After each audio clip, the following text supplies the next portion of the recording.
Assalamualaikum warahmatullahi wabarakatuh. Perkenalkan, kami dari mahasiswa Universitas Sulawesi Barat, Fakultas Ekonomi, Prodi Manajemen semester 5, kelompok 7.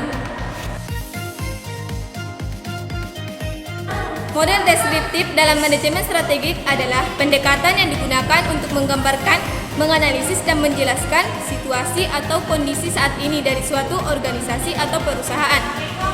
Model ini bertujuan untuk memahami faktor-faktor internal dan eksternal yang mempengaruhi organisasi serta bagaimana organisasi tersebut beroperasi dalam lingkungan bisnisnya. Ada beberapa elemen utama dalam model deskriptif manajemen strategi. Yang pertama, analisis lingkungan. Yang kedua, identifikasi sumber daya. Yang ketiga, pemahaman visi dan misi. Yang keempat, analisis SWOT. Yang kelima, pemahaman budaya organisasi. Yang keenam, penyusunan gambaran keseluruhan. Tujuan utama dari deskriptif ini adalah untuk memberikan pemahaman yang jelas tentang situasi saat ini sehingga organisasi atau perusahaan dapat merancang strategi yang sesuai dan efektif untuk mencapai tujuannya. Model deskriptif ini sering menjadi tahap awal dalam proses manajemen strategik sebelum melangkah ke tahap perumusan, implementasi, dan pengawasan strategi. Model 5 Process Porter, kerangka kerja analitis yang dikembangkan oleh Michel Porter untuk menganalisis kekuatan persaingan dalam suatu industri.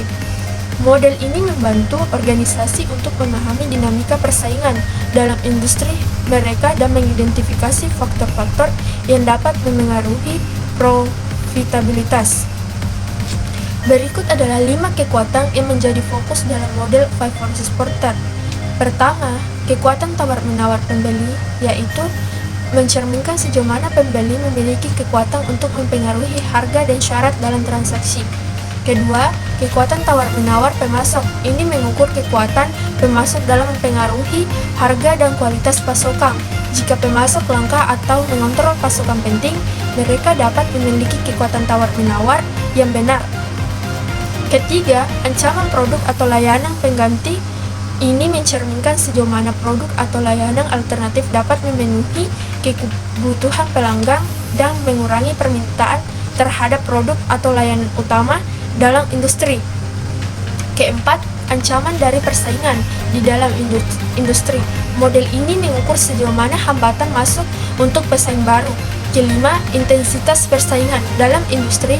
Ini mencerminkan sejauh mana persaingan antara pesaing yang ada mempengaruhi profitabilitas industri. Melalui analisis 5 kekuatan ini, organisasi atau perusahaan dapat mengidentifikasi peluang dan ancaman dalam lingkungan industri mereka.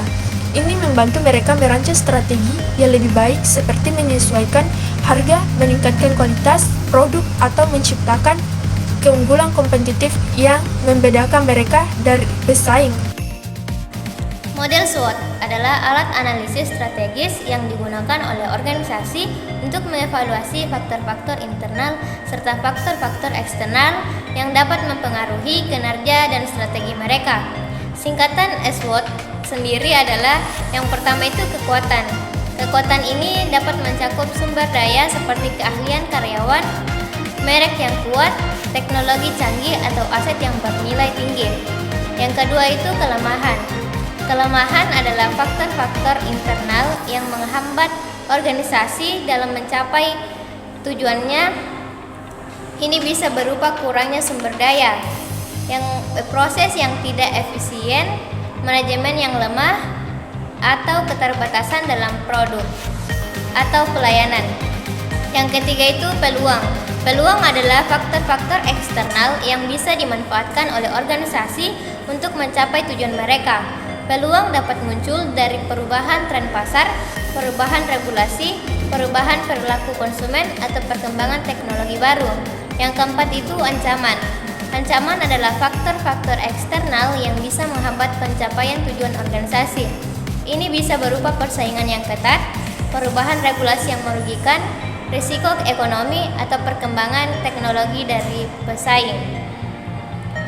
Hasil dari analisis SWOT dapat membantu organisasi merancang rencana strategis yang lebih efektif dan adaptif sesuai dengan perubahan dalam lingkungan bisnis.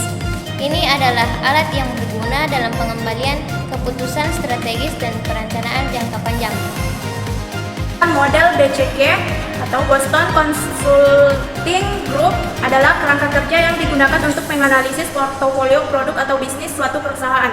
Model ini dikembangkan oleh Boston Consulting Group pada tahun 1968 dan digunakan untuk mengklasifikasikan produk atau bisnis berdasarkan dua faktor utama: laju pertumbuhan pasar dan pangsa pasar relatif. Model BCG membagi produk atau bisnis menjadi 4 kategori utama.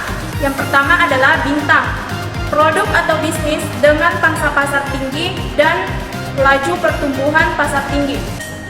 Perusahaan biasanya perlu menginvestasikan lebih banyak sumber daya dalam kategori ini untuk mempertahankan atau memperluas pangsa pasar mereka.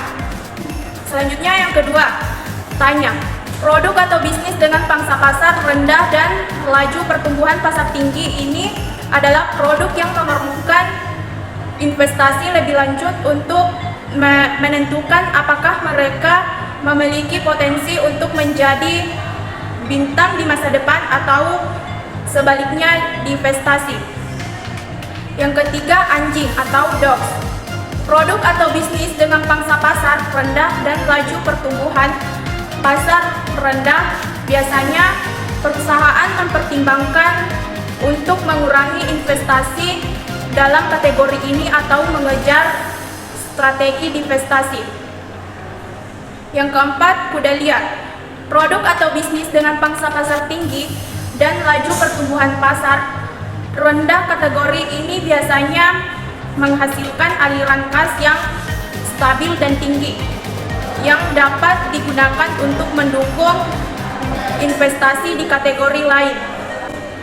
Model BCG membantu perusahaan dalam mengalokasikan sumber daya dengan lebih efisien dan merencanakan strategi pertumbuhan mereka berdasarkan posisi produk atau bisnis dalam portofolio mereka.